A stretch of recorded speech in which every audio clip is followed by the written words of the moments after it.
service businesses. You need to get a special license from the federal government to operate a money service business.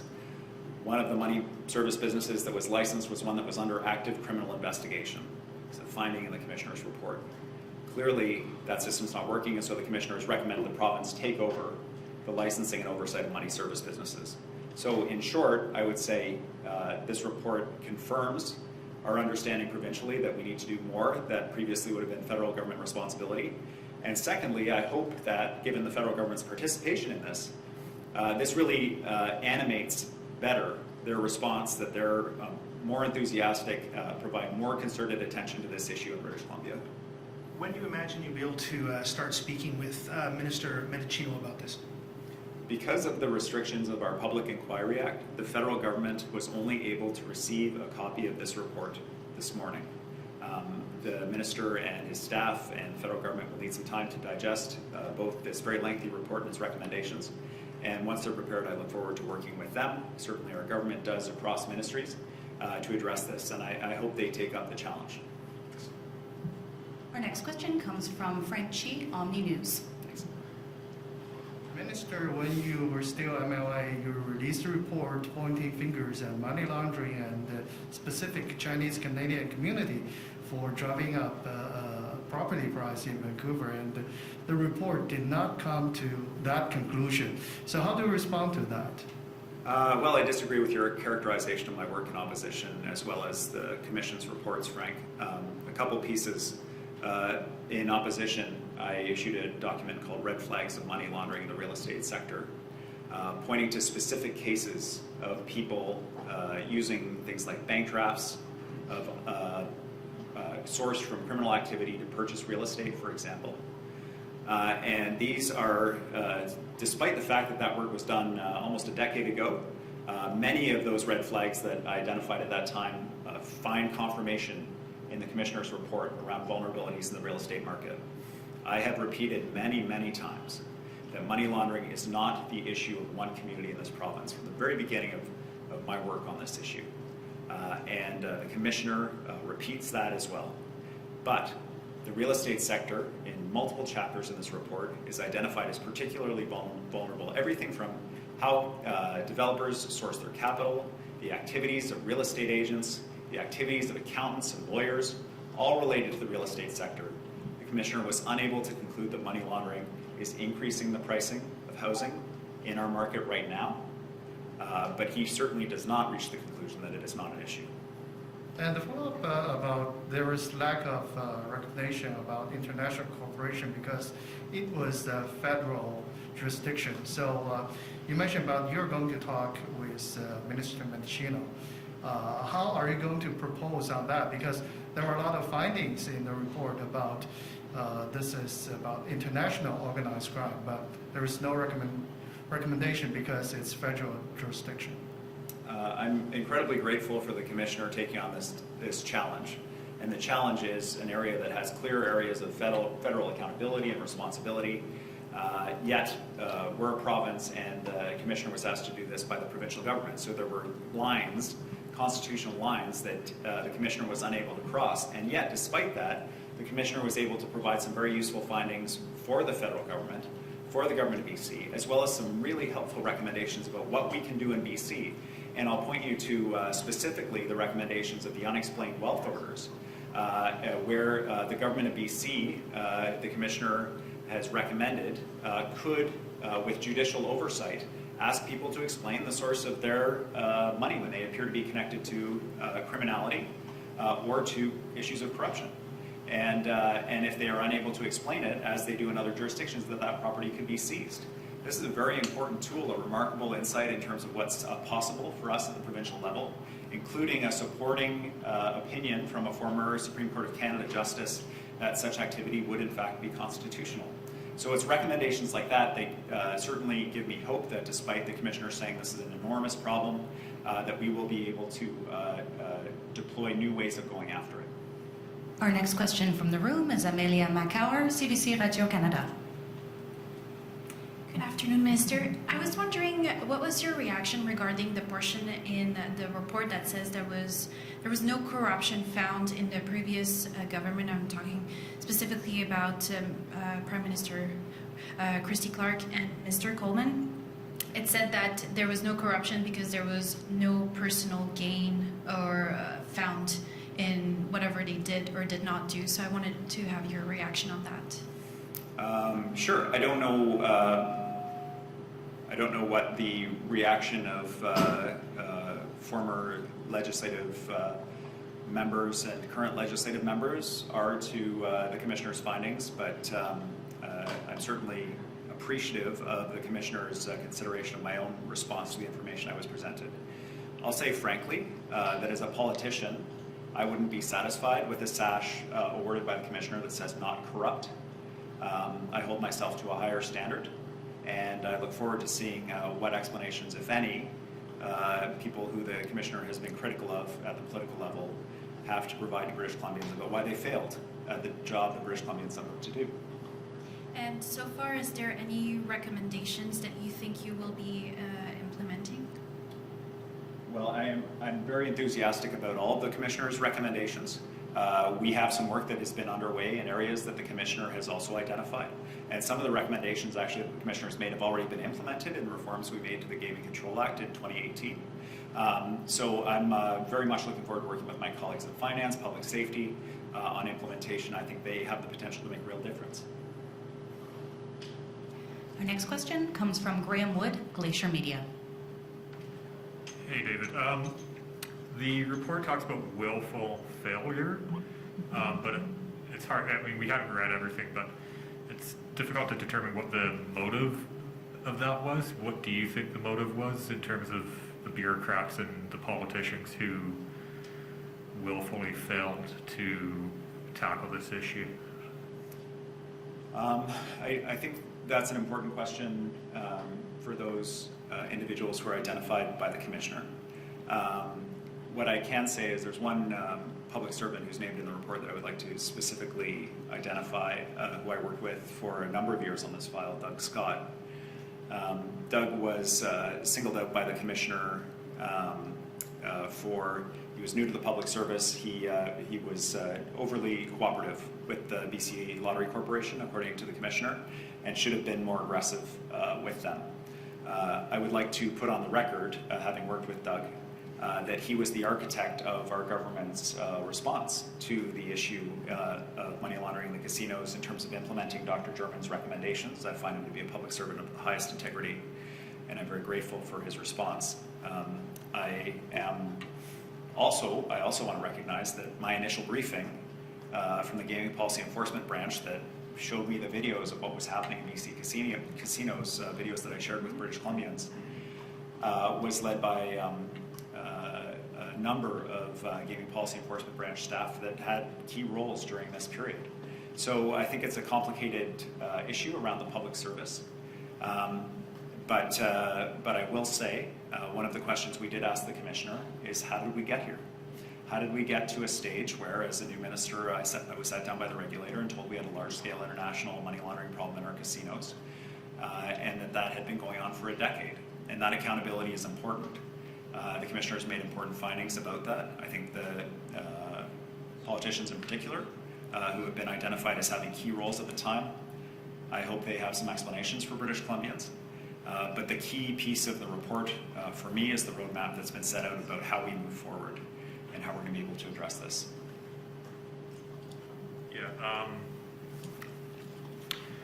I guess I got one more question. I get, corruption, the definition of corruption, it seems as though we need to prove that there was, a handing off of bags of cash, but what is your definition of corruption? And the bonuses that the bureaucrats got, the political donations, the coffers that were padded through all this gambling, does that constitute a sort of motive of corruption?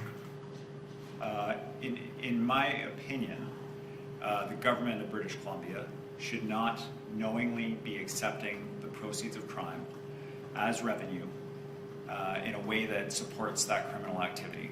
And that is something that happened for a decade that was insufficiently addressed. And those who are responsible for the decisions that led us to that point should definitely, in my opinion, explain how we got there. In terms of the definition of their own personal gain as being the measure of whether or not they did their jobs, I'll leave that to them to decide and British Columbians to decide. But I know for myself, I wouldn't be satisfied with the commissioner saying, well, at least he wasn't corrupt. I hold myself to a higher standard, and I hope all politicians do. Next, we go to the phone lines. First up, we'll hear from Richard Zussman, Global News. Richard, please go ahead. Minister, just to that point you were making there, it is your opinion, many of the things that you have done over the last few years, before you were a minister, even while you're a minister, starts to point towards your belief that this previous government was corrupt. And Commissioner Cullen writes, to the extent that some have hypothesized that money laundering in casinos was facilitated by corrupt politicians or officials, they are engaging in conjecture that is not rooted in evidence. Are you not just engaging in conjecture even through your last answer to Graham's question? I'm not sure what I said there, Richard, that would lead you to that place. My opinion is, when I was presented with the exact same information that my predecessor had, I approached it very differently.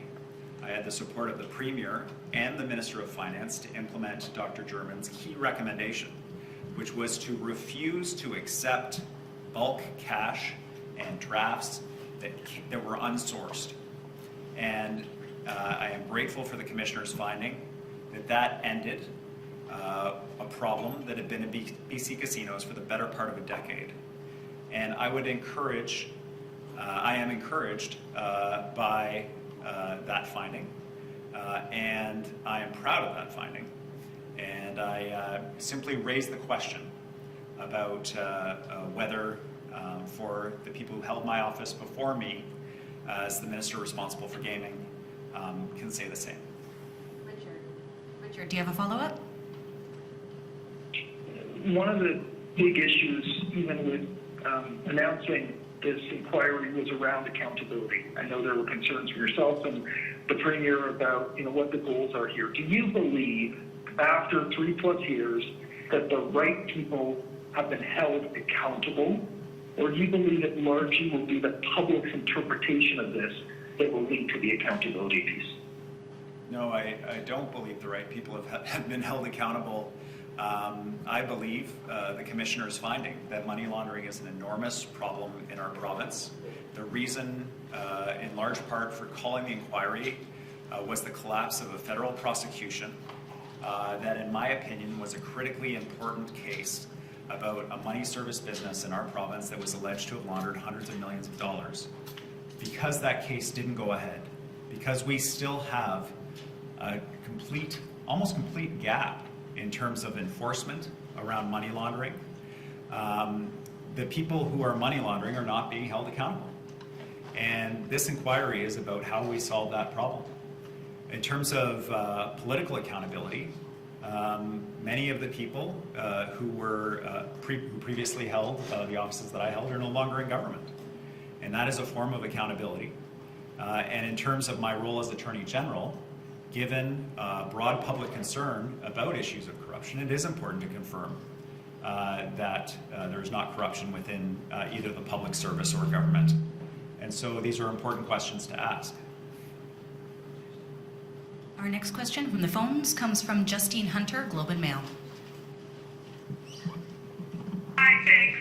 Minister, you said it's impossible to read this report without reaching the conclusion that the federal support was not there in British Columbia. I'm wondering if you could just articulate what you think the main reasons for that is.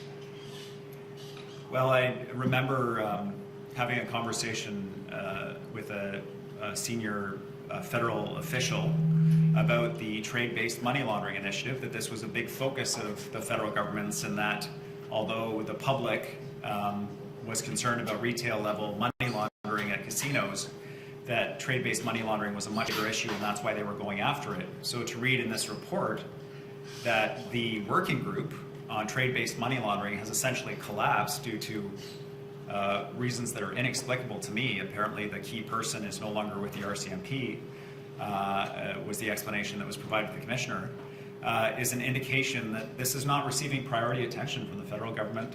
And there's a new minister on the file. I think there's a chance to restart this relationship.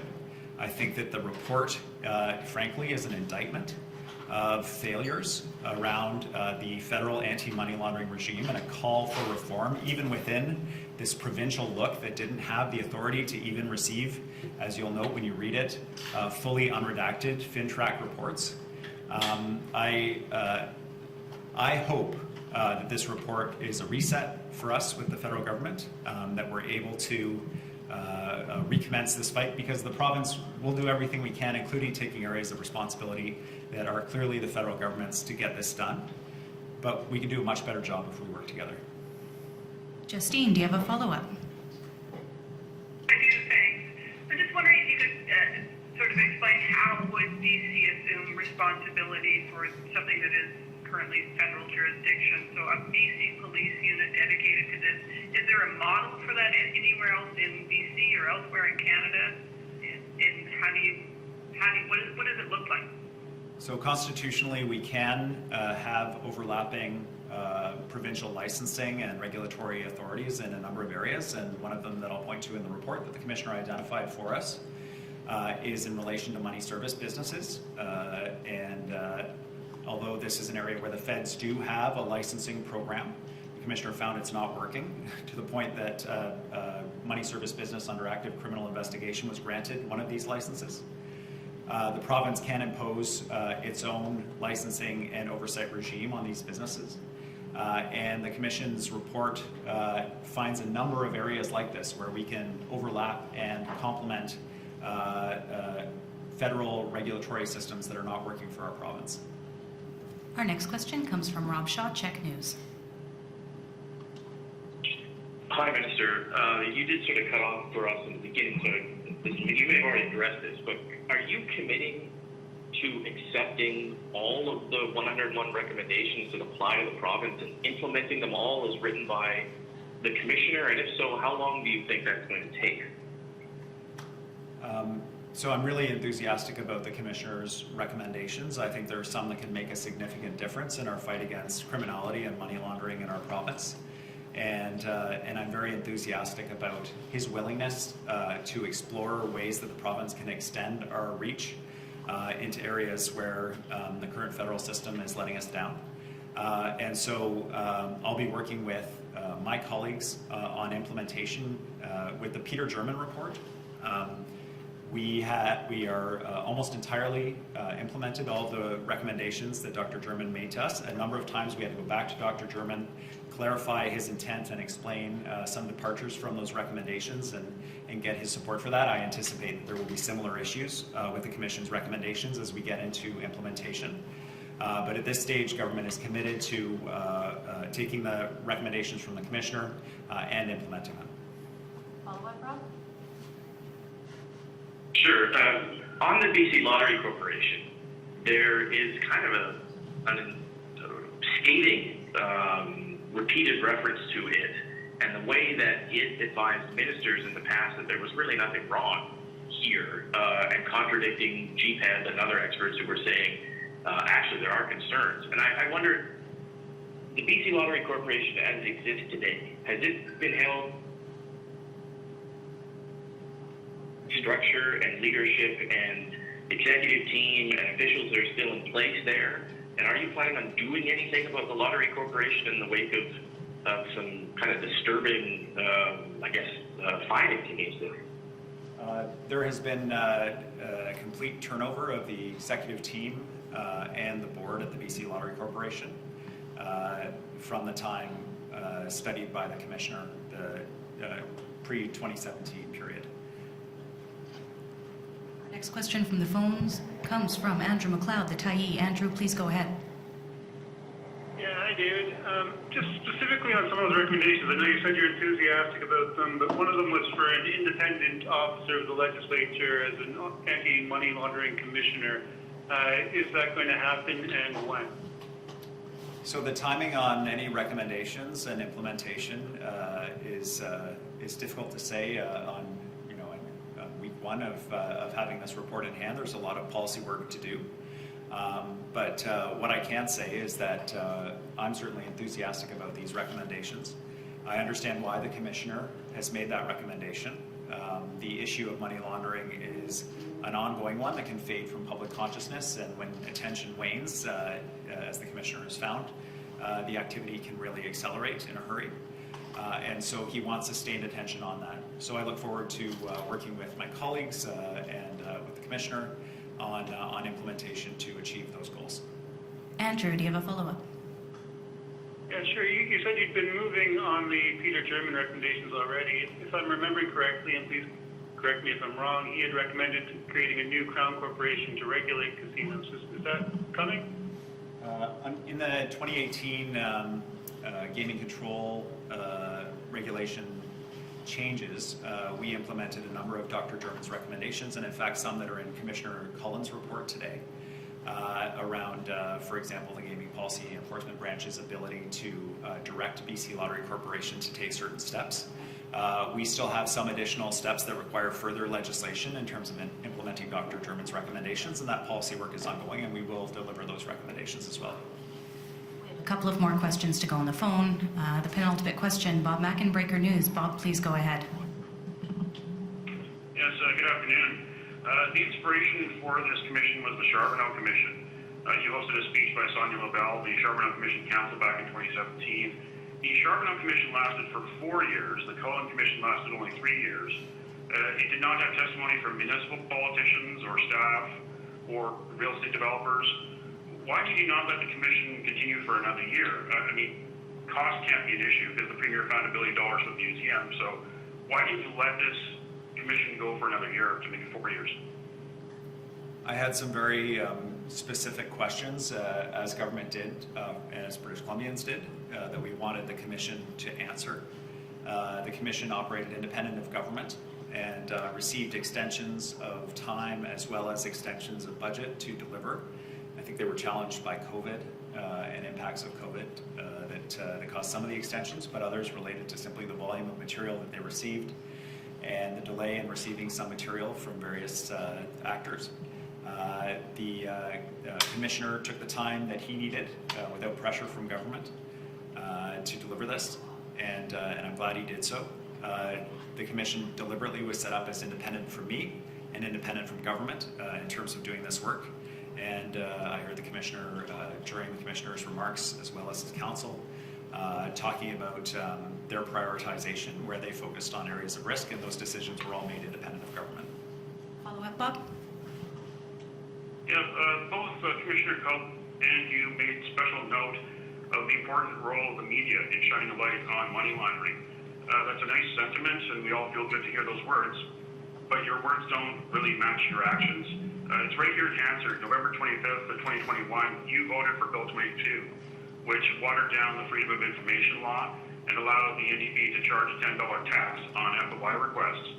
Will you consider excusing reporters from paying the $10 FOI application fee? There are some really specific recommendations from the Commissioner around public access to various databases that assist in uncovering and identifying money laundering. Those recommendations will be looked at by government.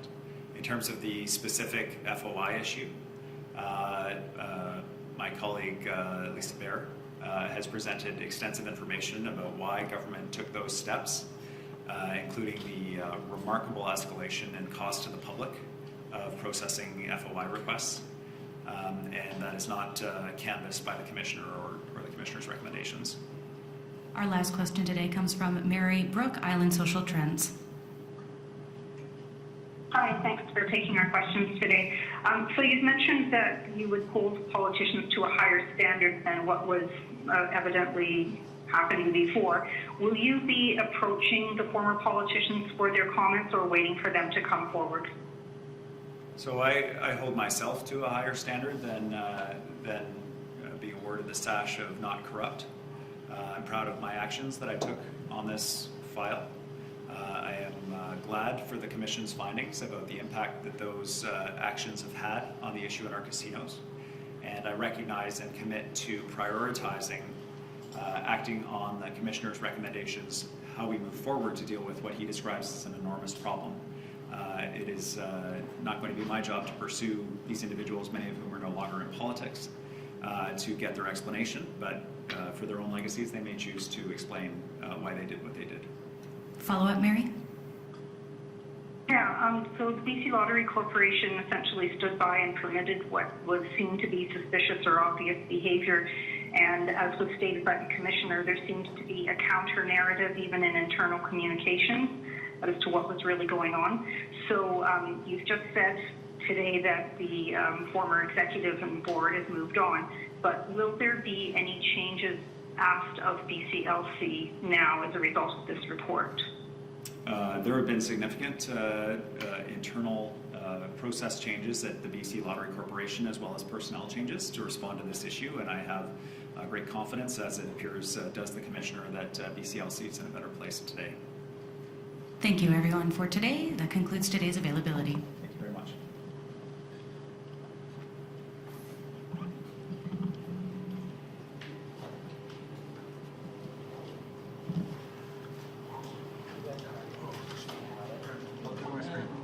I can get up and grab it.